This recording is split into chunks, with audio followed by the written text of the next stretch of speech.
साथियों नमस्कार, स्वागत है आपका अपने चैनल सक्सेस जंक्शन एक कदम सफलता की ओर में। और हम लेकर के आ गए हैं आपके लिए एमपीपीएससी 2020 और 2021 की दृष्टि से अति महत्वपूर्ण आपका टॉपिक है यूनिट 10 का प्रमुख आयोग के एमसीक्यूज। जैसा कि आपको पता है, आयोगों से कम आपके 20 प्रश्न यहाँ पर आयोग कवर करने वाला है। जितने भी आपके आयोग हैं, तो उन सभी आयोगों की कौन कौन से महत्वपूर्ण प्रश्न हैं वो हम आपके लिए लेकर के आ रहे हैं। इससे पहले प्रैक्टिस सेट नंबर 4 लेकर के आए थे, जिसमें हमने बाल संरक्षण आयोग के विभिन्न प्रश्नों को क्लियर किया था। प्रैक्टिस सेट नंबर 5 में आपका यहाँ पर निर्वाचन आयोग, एससी एसटी आयोग, इन सभी आयोगों के महत्वपूर्ण प्रश्नों को हम यहाँ पर क्लियर करेंगे। एक एक प्रश्न के बारे में जानकारी देते हुए आपको चलेंगे। तो चलिए बिना समय गवाए हुए शुरुआत करते हैं, सीधे चलते हैं पहले प्रश्न की ओर। आइए देखते हैं पहला प्रश्न। देखिए, तो भारतीय संविधान में निर्वाचन संबंधी उपबंध कहां पर वर्णित हैं? अनुच्छेद 224 से 229, अनुच्छेद 324 से 329, अनुच्छेद 124 से 147, या फिर इनमें से कोई नहीं। 20 महत्वपूर्ण प्रश्न आपके सामने आ रहे हैं। कमेंट बॉक्स में कमेंट करके जरूर बताइएगा कि आपके कितने प्रश्न सही निकले हैं। आइए आंसर देखते हैं। सही आंसर है बी, यानी कि अनुच्छेद 324 से लेकर के 329 तक जो है यहाँ पर भारतीय संविधान में निर्वाचन संबंधी उपबंध दिए गए हैं। कौन से भाग में? तो भाग 15 जो है वो बिल्कुल चुनाव आयोग को समर्पित है। ठीक है, कह सकते हैं अनुच्छेद 324 से लेकर 329 तक में चुनाव आयोग के बारे में वर्णन किया गया है। राज्य निर्वाचन आयोग के बारे में और जो केंद्रीय निर्वाचन आयोग होता है उसके बारे में भी यहाँ पर वर्णन किया गया है। भाग 15 अनुच्छेद 324 से 329 तक। ठीक है, चलिए आगे बढ़ते हैं, अगला प्रश्न देखते हैं। तो भारत के मुख्य चुनाव आयुक्त को किसके द्वारा नियुक्त किया जाता है? कौन यहाँ पर भारत के मुख्य चुनाव आयुक्त को यहाँ पर नियुक्त करता है? लोकसभा द्वारा, प्रधानमंत्री द्वारा, राष्ट्रपति द्वारा, या फिर मुख्य न्यायाधीश द्वारा? आइए आंसर देखते हैं। सही आंसर सी, यानी कि राष्ट्रपति के द्वारा भारत के मुख्य चुनाव आयुक्त को यहाँ पर नियुक्त किया जाता है।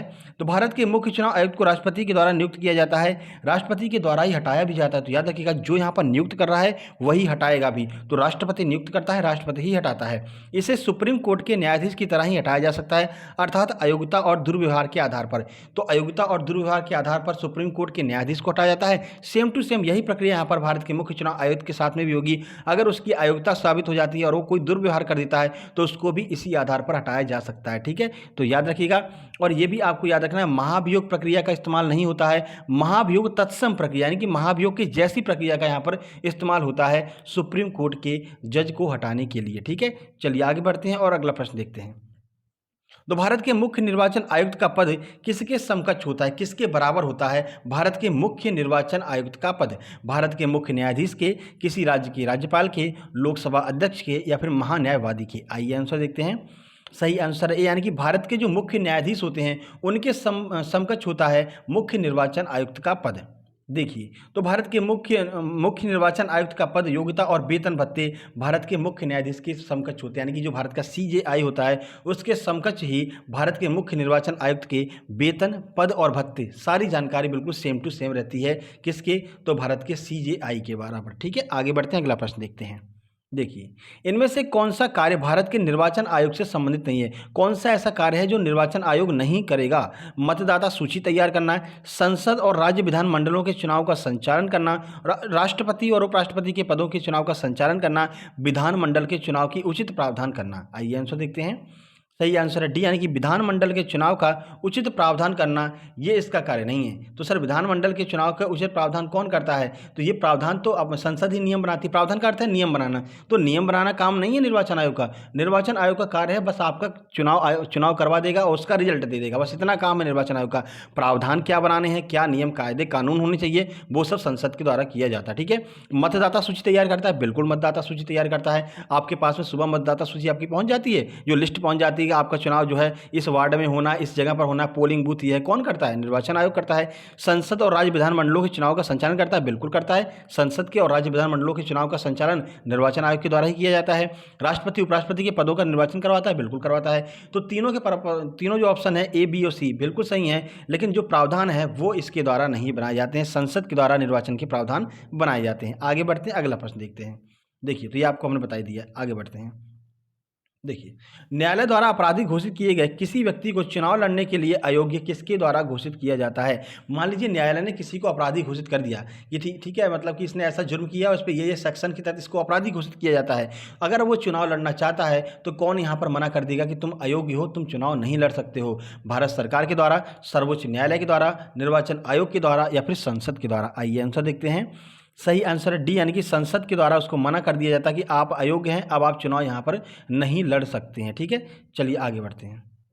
तो न्यायालय द्वारा अपराधी घोषित किए जाने के बाद चुनाव लड़ने के लिए अयोग्य संसद के द्वारा घोषित किया जाता है। याद रखिएगा, संसद के द्वारा घोषित किया जाता है। आप यहाँ पर निर्वाचन आयोग मत लगाना जल्दबाजी में कि निर्वाचन आयोग यहाँ पर मतलब उसको आयोग घोषित कर देगा। ना ना ना, निर्वाचन आयोग घोषित नहीं करेगा, संसद के द्वारा। क्योंकि प्रावधान कौन बना रहा है? प्रावधान संसद बना रही ना। नियम कानून कायदे कौन बना रहा है? संसद बना रही है। तो उसको आयोग घोषित कौन करेगा? संसद करेगा। कभी भी जल्दबाजी में निर्वाचन आयोग नहीं लगा करके आना है।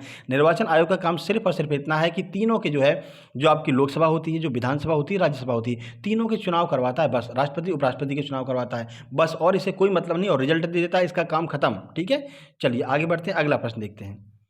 इनमें से कौन भारत के मुख्य चुनाव आयुक्त नहीं रहे हैं? कौन ऐसा है जो अभी तक भारत का मुख्य चुनाव आयुक्त नहीं रहा है? वी.एन. झा, टी.एन. शोधन, वी टंडन या फिर वी.एस. संपत। चलिए आंसर देख लेते हैं। सही आंसर है ए, यानी कि जो वी.एन. झा हैं वो आप कभी भी भारत के मुख्य चुनाव आयुक्त नहीं रहे हैं। बाकी टी.एन. शोधन भी मुख्य चुनाव आयुक्त रहे हैं, वी टंडन भी मुख्य चुनाव आयुक्त रहे हैं, और बी.एस. संपत भी भारत के मुख्य चुनाव आयुक्त रहे हैं। अगला प्रश्न देखते हैं। भारतीय चुनाव आयोग के प्रथम मुख्य चुनाव आयुक्त कौन थे? नवीन चावला, के सुंदरम, डॉक्टर नगेंद्र सिंह या फिर सुकुमार सेन। आइए आंसर देखते हैं। सही आंसर डी, यानी कि सुकुमार सेन भारतीय चुनाव आयोग के प्रथम मुख्य चुनाव आयुक्त थे। ठीक है, आगे बढ़ते हैं। देखिए, निम्नलिखित में से कौन राष्ट्रीय हरित अधिकरण का अध्यक्ष नहीं रहा है? तो यहाँ पर आपके लिए जो एनजीटी के महत्वपूर्ण प्रश्न बनते हैं, राष्ट्रीय हरित अधिकरण, नेशनल ग्रीन ट्रिब्यूनल, इसके कौन कौन से प्रश्न बनेंगे वो भी यहाँ पर क्लियर करेंगे। एससी एसटी आयोग के भी महत्वपूर्ण प्रश्नों को यहाँ पर क्लियर करेंगे। तो बताइए, कौन राष्ट्रीय हरित अधिकरण का अध्यक्ष नहीं रहा है? लोकेश्वर सिंह पंटा, श्री टी.एस. ठाकुर, श्री स्वतंत्र कुमार या फिर आदर्श कुमार गोयल। चलिए आंसर देख लेते हैं।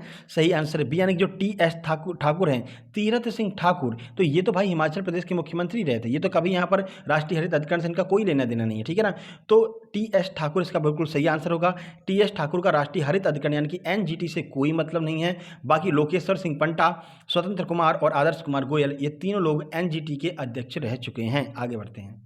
अगला प्रश्न, एनजीटी का मुख्यालय कहाँ पर है? National green tribunal full form हो जाता है। इसका मुख्यालय हेडक्वार्टर कहाँ पर है? कोलकाता, चेन्नई, नई दिल्ली, पुणे। चलिए आंसर देख लेते हैं। सही आंसर है सी, यानी कि नई दिल्ली में एनजीटी का मुख्यालय स्थित है। नेशनल ग्रीन ट्रिब्यूनल इसका फुल फॉर्म होता है। आगे बढ़ते हैं। देखिए, एनजीटी का क्षेत्रीय कार्यालय कहाँ पर स्थित नहीं है? प्रश्न को गौर से पढ़िएगा, क्या पूछा जा रहा है। एनजीटी का क्षेत्रीय कार्यालय कहाँ पर स्थित नहीं है?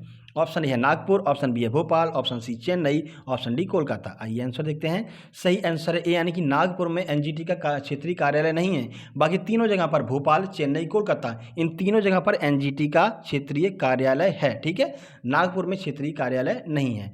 आगे बढ़ते हैं। देखिए, राष्ट्रीय हरित अधिकरण के अध्यक्ष और सदस्य की नियुक्ति कितने वर्षों के लिए की जाती है? टाइम टेन्योर क्या होता है? क्या इनका पदावधि कितनी होती है? किसकी? तो राष्ट्रीय हरित अधिकरण एनजीटी के अध्यक्ष और सदस्य की 3 वर्ष, 5 वर्ष, 6 वर्ष या फिर 4 वर्ष। आंसर की बात करें, सही आंसर है बी, यानी कि 5 वर्ष का इनका टेन्योर होता है। 5 वर्ष की पदावधि होती है एनजीटी के अध्यक्ष और सदस्यों की। आगे बढ़ते हैं। देखिए, एनजीटी के वर्तमान अध्यक्ष कौन है? ये महत्वपूर्ण प्रश्न है, पूछा जा सकता है। ठीक है ना, तो श्री स्वतंत्र कुमार, श्री लोकेश्वर सिंह पंटा, आदर्श कुमार गोयल, एच.एल. दत्तू। चलिए आंसर देख लेते हैं। सही आंसर है सी, यानी कि श्री आदर्श कुमार गोयल जी जो हैं वो वर्तमान में एनजीटी के वर्तमान अध्यक्ष हैं, याद रखिएगा। आगे बढ़ते हैं। राष्ट्रीय हरित अधिकरण का मुख्य उद्देश्य क्या है? क्या क्या मुख्य उद्देश्य है जिसकी वजह से राष्ट्रीय हरित अधिकरण को बनाया गया है? वाणिज्य व व्यापार से संबंधित मामलों का तीव्र निपटान, प्रशासनिक विवादों का त्वरित समाधान, पर्यावरण से संबंधित मामलों का त्वरित निपटान, घरेलू और पारिवारिक विवादों का समाधान। चलिए आंसर देख लेते हैं। सही आंसर सी, यानी कि पर्यावरण से संबंधित मामलों का तीव्र निपटान किया जाएगा राष्ट्रीय हरित अधिकरण यानी कि एनजीटी के द्वारा। बाकी एनजीटी का तो आपके घर से कोई लेना देना नहीं, आपके घर में क्या लड़ाई हो रही है कोई मतलब नहीं उन्हें। प्रशासनिक विवादों से उसका कोई लेना देना नहीं है। वाणिज्य एवं व्यापार से भी उसका कोई लेना देना नहीं है। पर्यावरण से संबंधित मामलों को तीव्र निपटान करेगा कौन? NGT, national green tribunal. आगे बढ़ते हैं। देखिए, अभी हाल ही में आपको पता भी होगा जो उज्जैन में सिंहस्थ कुंभ लगा हुआ था ना, तो इतनी वहाँ पर गंदगी कर दी गई थी, तो एनजीटी के द्वारा उज्जैन का जो मंदिर है महाकाल मंदिर, तो उसके ट्रस्ट पर 5 लाख रुपए का जुर्माना लगाया गया था। तो किसने लगाया था? एनजीटी ने लगाया था। क्यों लगाया था? क्षिप्रा नदी के किनारे आपने इतनी गंदगी कर दी और फिर आपने उसको साफ भी नहीं करवाया, ये आपकी जिम्मेदारी थी। ठीक है, तो प्रश्न पूछा जा सकता है एनजीटी ने अभी हाल ही में किस कुंभ मेले के दौरान जो है महाकालेश्वर मंदिर परिसर पर 5 लाख रुपए का जुर्माना लगाया था? तो याद रखिएगा, उज्जैन के महाकालेश्वर मंदिर परिसर पर एनजीटी ने 5 लाख रुपए का जुर्माना लगाया था। एनजीटी की स्थापना किस अधिनियम के तहत की गई? एक्ट आपसे पूछा गया है। सर एक्ट अगर हो गया तो फिर कैसा ये निकाय है? तो याद रखिएगा सांविधिक निकाय है, यानी कि इसका एक्ट बना करके निर्माण किया गया है, संविधान में कोई भी बर्डन नहीं है। ठीक है, देखिए राष्ट्रीय हरित अधिकरण अधिनियम 2004, राष्ट्रीय हरित अधिनियम 2006, राष्ट्रीय हरित अधिकरण अधिनियम 2008 या फिर राष्ट्रीय हरित अधिकरण अधिनियम 2010। तो किसके तहत एनजीटी की स्थापना की गई है, कौन से अधिनियम के तहत? आंसर की बात करें, सही आंसर है डी, यानी कि राष्ट्रीय हरित अधिकरण अधिनियम 2010 के तहत यहाँ पर एनजीटी की स्थापना की गई है। डेट याद रखिए 18 अक्टूबर 2010 को स्थापना की गई थी एनजीटी की। ठीक है, आगे बढ़ते हैं। तो एससी एसटी के महत्वपूर्ण प्रश्न यहाँ से शुरू हो रहे हैं। तो राष्ट्रीय अनुसूचित जाति आयोग का संबंध संविधान के किस अनुच्छेद से है? तो सर एससी एसटी क्या है? तो एससी एसटी जो आयोग है ना, वो संवैधानिक आयोग है। क्यों? क्योंकि इसका वर्णन संविधान में किया गया है। अनुच्छेद 339, अनुच्छेद 338A, अनुच्छेद 338 या फिर अनुच्छेद 338B। चलिए आंसर देख लेते हैं। सही आंसर सी, यानी कि अनुच्छेद 338 में राष्ट्रीय अनुसूचित जाति आयोग का वर्णन किया गया है, शेड्यूल कास्ट का वर्णन किया गया है। आगे बढ़ते हैं, देखिए किस संविधान संशोधन अधिनियम के द्वारा अनुसूचित जातियों का अनुसूचित जनजाति आयोग को पृथक कर दिया गया? यानी कि अनुसूचित जाति आयोग और अनुसूचित जनजाति आयोग यानी कि एससी और एसटी आयोग को कब पृथक पृथक कर दिया गया, यह आपसे पूछा जा रहा है। कौन से संविधान संशोधन के द्वारा पृथक किया गया है? 85वें संविधान संशोधन, 86वें संविधान संशोधन, 84वें संविधान संशोधन या फिर 89वें संविधान संशोधन। अब एक बात बताइए, आप किसी चीज़ को अगर पृथक पृथक कर रहे हैं और संविधान में संशोधन कर रहे हैं तो वो कैसा निकाय होगा? तो यहीं से आप बता सकते हैं कि वो संवैधानिक निकाय होगा, तभी आप उसे संविधान में संशोधन करके अलग कर रहे हैं। नहीं, अगर संवैधानिक निकाय नहीं होता तो आप नॉर्मली अलग कर सकते थे, लेकिन यह एक संवैधानिक निकाय है। तो यहाँ से भी आपका प्रश्न क्लियर होता है कि जो आपका एससी एसटी आयोग है वह एक संवैधानिक निकाय है। आंसर देख लेते हैं। सही आंसर है डी, यानी कि 89वें संविधान संशोधन के द्वारा जो है एससी और एसटी आयोग को पृथक पृथक यानी कि अलग अलग कर दिया गया था। आगे बढ़ते हैं, देखिए राष्ट्रीय अनुसूचित जाति आयोग के अध्यक्ष व सदस्यों की नियुक्ति किसके द्वारा की जाती है? राष्ट्रपति के द्वारा, केंद्र सरकार के द्वारा, लोकसभा अध्यक्ष के द्वारा या फिर सामाजिक न्याय एवं अधिकारिता मंत्रालय के द्वारा? आंसर की बात करें, सही आंसर है ए, यानी कि राष्ट्रपति के द्वारा राष्ट्रीय अनुसूचित जाति आयोग के अध्यक्ष व सदस्यों की नियुक्ति राष्ट्रपति के द्वारा की जाती है और इन्हीं के द्वारा इनको हटाया भी जाता है। आगे बढ़ते हैं, अगला प्रश्न देखते हैं। राष्ट्रीय अनुसूचित जाति आयोग मिलकर बना होता है, कितने सदस्य कितने अध्यक्ष होते हैं राष्ट्रीय अनुसूचित जाति आयोग में? एससी आयोग में देखिए एक अध्यक्ष, एक उपाध्यक्ष, 3 अन्य सदस्य, या फिर एक अध्यक्ष, एक उपाध्यक्ष और 4 अन्य सदस्य, या फिर एक अध्यक्ष, 7 उपाध्यक्ष, 5 अन्य सदस्य, या फिर एक अध्यक्ष, एक उपाध्यक्ष, 5 अन्य सदस्य। चलिए आंसर देख लेते हैं। सही आंसर ए, यानी कि एक अध्यक्ष, एक उपाध्यक्ष और 3 अन्य सदस्य मिल करके यहाँ पर राष्ट्रीय अनुसूचित जाति आयोग का निर्माण करते हैं, यानी कि 1:3 का रेशियो होता है। यहाँ पर एक अध्यक्ष होता है, एक उपाध्यक्ष होता है और 3 सदस्य होते हैं। आगे बढ़ते हैं, अगला प्रश्न देखते हैं। राष्ट्रीय अनुसूचित जाति आयोग का वार्षिक प्रतिवेदन किसे प्रस्तुत करता है? अपना जो वार्षिक प्रतिवेदन होता है, यानी कि जो उसने एक साल में जो भी कार्य किए हैं वो किसके समक्ष प्रस्तुत करेगा? लोकसभा अध्यक्ष को, प्रधानमंत्री को, राष्ट्रपति को या फिर इनमें से कोई नहीं?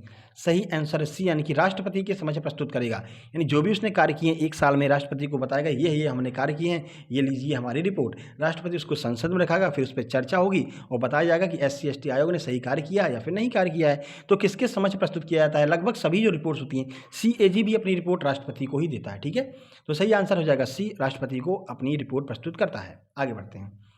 राष्ट्रीय अनुसूचित जाति आयोग की वार्षिक रिपोर्ट राज्यों के विधानमंडलों के पटल पर रखने के लिए कौन किसे भेजता है? यानी कि जैसे कि यहाँ पर राष्ट्रीय अनुसूचित जाति आयोग ने रिपोर्ट राष्ट्रपति को दे दी कि लीजिए साहब हमने ये काम किया है। कौन से राज्य के लिए किया है सर आपने? उन्होंने कहा सर मैंने मध्य प्रदेश के लिए किया है। आपने? सर मैंने तेलंगाना के लिए। आपने? सर मैंने महाराष्ट्र के लिए। अब यही पूछा जा रहा है कि जो रिपोर्ट उसके पास में आई है राष्ट्रपति के पास में, अब वो अगर राज्य विधानमंडलों के पटल पर रखवाना चाहता है तो किसको देगा राष्ट्रपति? वही आपसे पूछा जा रहा है। राष्ट्रपति देगा राज्यपाल को, राष्ट्रपति देगा मुख्यमंत्री को, राज्यपाल देगा मुख्यमंत्री को या फिर आयोग देगा राज्यपाल को?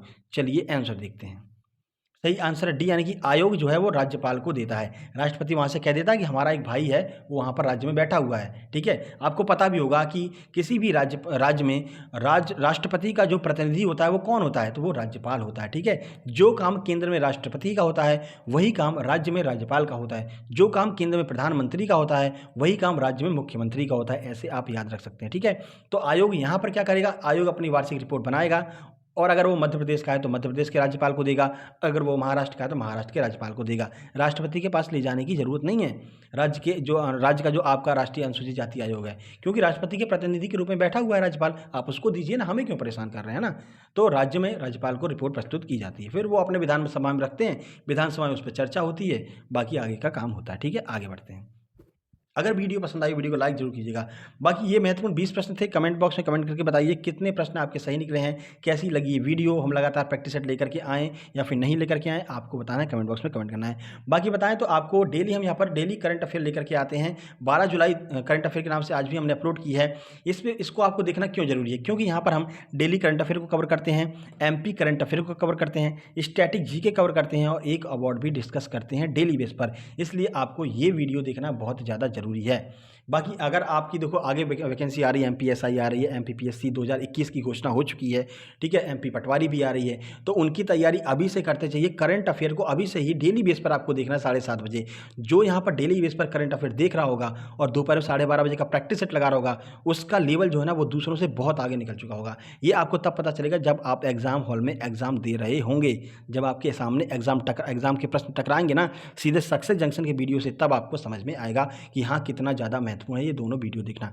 बाकी आपको वीडियो पसंद है वीडियो को लाइक कीजिए, दोस्तों के पास शेयर कीजिए, चैनल को सब्सक्राइब करके नोटिफिकेशन बेल जरूर दबा लीजिए, क्योंकि डेली हम आपके लिए ऐसे ही महत्वपूर्ण वीडियो लेकर के आते रहते हैं। ठीक है, PDF आपको डाउनलोड करना है तो हमारे चैनल सक्सेस जंक्शन को टेलीग्राम ऐप पर सर्च करके ज्वाइन कर सकते हैं। वहाँ पर आपको पुराने सारे वीडियो और टेलीग्राम ऐप पर जो है आपको PDF भी देखने को मिल जाएंगे। जल्दी मिलते हैं कल सुबह 7:30 बजे करंट अफेयर वाली वीडियो में। तब तक के लिए नमस्कार, धन्यवाद।